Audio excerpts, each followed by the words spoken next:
খুদের ভাত সাথে যদি থাকে অনেক রকমের ভর্তা তাহলে কেমন হয় বলুন তো। হ্যালো এভরিওয়ান, আসসালামু আলাইকুম। সাবিহাস রেসিপিতে আপনাদের স্বাগত। আজকে আমি তৈরি করব খুদের ভাত। চলুন তাহলে রেসিপিটি দেখে নিই। খুদের ভাত রান্নার জন্য প্রথমে আমি একটি হাঁড়ি বসিয়েছি। এখানে আমি তেল দিয়েছি 1/4 কাপ। তারপর পেঁয়াজ কুচি দিয়েছি 1/2 কাপ, সাথে আমি 2 টেবিল চামচ রসুন কুচি দিয়েছি। এখন পেঁয়াজ আর রসুনটা একটু ভেজে নিব, হালকা বাদামি করে ভেজে নিব। এদিকে আমি পোলার চাল নিয়েছি। খুদের ভাত কিন্তু চালের যে ভাঙা অংশ থাকে, খুদ থাকে, ওটা দিয়ে রান্না করা হয়। আমার বাসায় আবার পোলার চালের দিয়ে রান্না করলে বেশি পছন্দ করে বাচ্চারা, এই জন্য আমি পোলার চাল দিয়ে রান্না করব। সাথে আমি মসুরির ডাল দিয়েছি।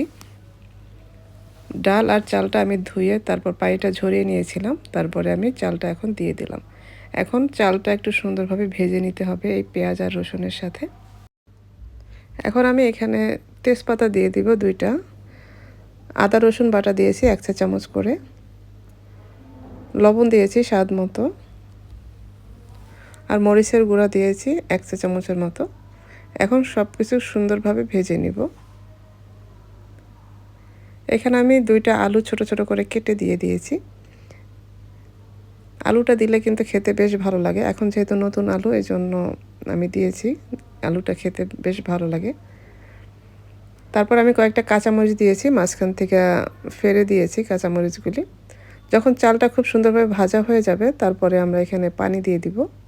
যতটুক চাল ডাল দিব তার দ্বিগুণ পরিমাণ পানি দিতে হবে।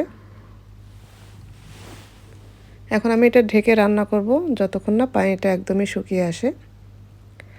আমাদের পানিটা কিন্তু একদমই টেনে আসছে, হালকা একটু ভিজা ভিজা অবস্থায় আছে।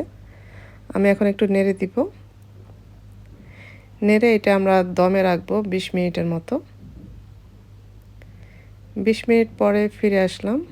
আমাদের খুদের ভাতটা কিন্তু রান্না হয়ে গেছে। দেখেন ভাতটা কিন্তু খুবই ঝরঝরে হয়েছে, আর খুদের ভাত কিন্তু একটু ঝরঝর হইলেই বেশি ভালো লাগে খেতে। এটা আমি আজকে ভর্তার সাথে, অনেক টাইপের ভর্তার সাথে পরিবেশন করেছিলাম। এটা ভর্তা দিয়ে খেতে বেশি ভালো লাগে। আশা করছি আজকের রেসিপি আপনাদের ভালো লেগেছে। ভালো লাগলে লাইক, কমেন্ট এবং শেয়ার করে দিবেন। যারা আমার রেসিপিগুলি ফেসবুক থেকে দেখেন, পেজটি ফলো করার অনুরোধ রইল। আর যারা ইউটিউব থেকে দেখেন, চ্যানেলটি সাবস্ক্রাইব করার অনুরোধ রইল। সবাই ভালো থাকবেন। পরবর্তী রেসিপি দেখার আমন্ত্রণ রইল। আজকে এই পর্যন্তই। আল্লাহ হাফেজ।